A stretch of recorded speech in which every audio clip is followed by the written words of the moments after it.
What if I told you that I made a movie about you? A video game, too.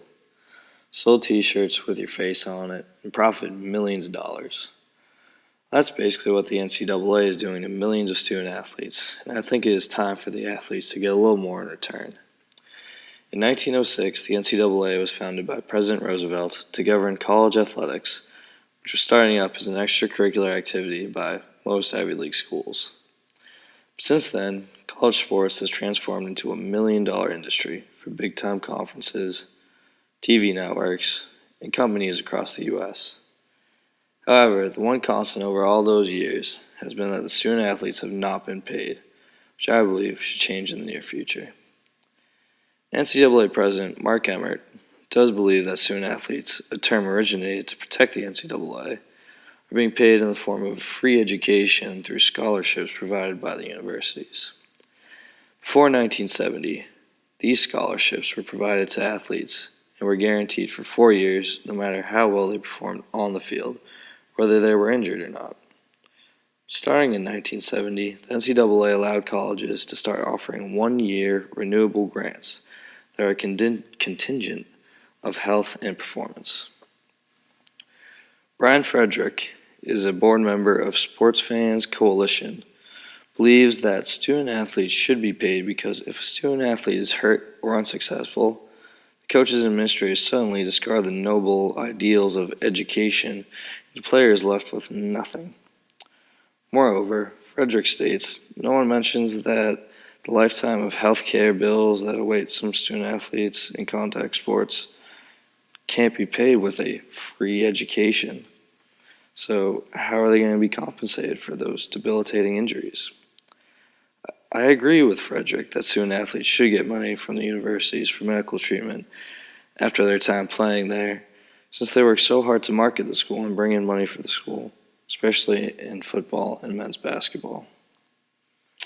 On the other hand, Richard Burton, a David B. Falk professor of sports management at Syracuse University, believes that athletes are given enough benefits for their work.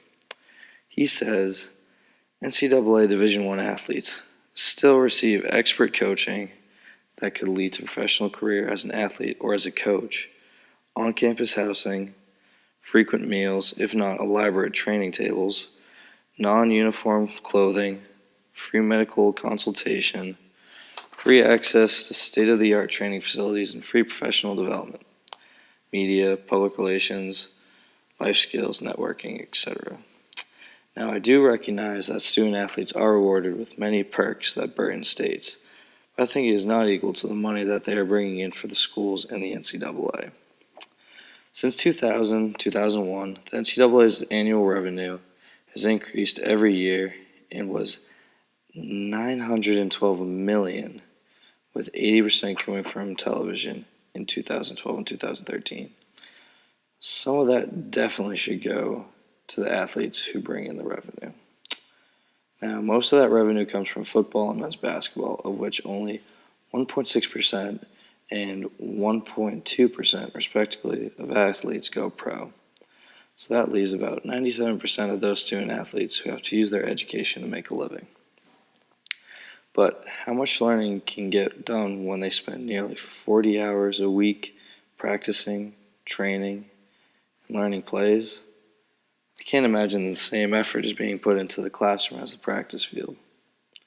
Honestly, most fans, coaches, and teammates don't care if athletes get straight A's. They just care that a player is eligible in his classes so he can make an interception on Saturday. So why not give the player some money so he can finish/truly complete his degree after he isn't eligible to play anymore? If universities did that, then you wouldn't see the situation that the University of North Carolina is in right now. They have been found guilty of academic fraud by providing athletes with paper classes or classes that they don't need to attend and often get A's or B's in just so they can be eligible to play. Clearly, most big Division I universities, like the University of North Carolina, see college sports, like football and men's basketball, to be more important than the education of those athletes. And if athletics are pushed ahead of education, then it truly is a contract that those athletes sign, when they sign that scholarship. And according to common law, they should be paid for their work.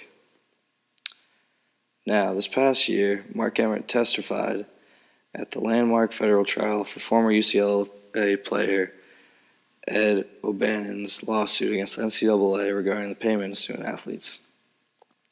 He said if they were to pay student athletes, schools would leave Division I sports and start cutting other, less popular sports to be able to afford the salaries. The camaraderie of game day, the tailgating, the atmosphere of a stadium packed with nearly 100,000 fans, and the pride of cheering for an university team are at stake. And I agree that the atmosphere of game day, especially here at Clemson, is something that draws so many people to college athletics, why it is so profitable. But even with those traditions, I feel like college athletics has been moving away from that sense of amateurism that it started with so long ago.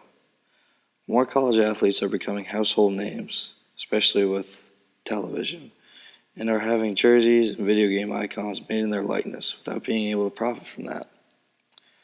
I think college athletes should be able to market themselves and make some money for themselves. The only reason that is considered bad and selfish to do that is because the NCAA said it was. I also think athletes should get a couple $1,000s a semester to compensate for their work done, to pay for food and other college expenses. Just like you and me, they're a college student who doesn't have a job and doesn't have money to buy things. Except I'm too lazy to do that. They have to spend 40 hours a week at practice and games. They don't have the time. I mean, if they did pay $1,000 a semester, that'd be a small step in the right direction. But I don't see this happening just yet. College sports is nothing without its athletes. The only way that I see the NCAA to agree to these drastic changes would be if the players decide not to play. And too many people love and live for college sports for that to happen. So until that day comes, this debate will surely continue.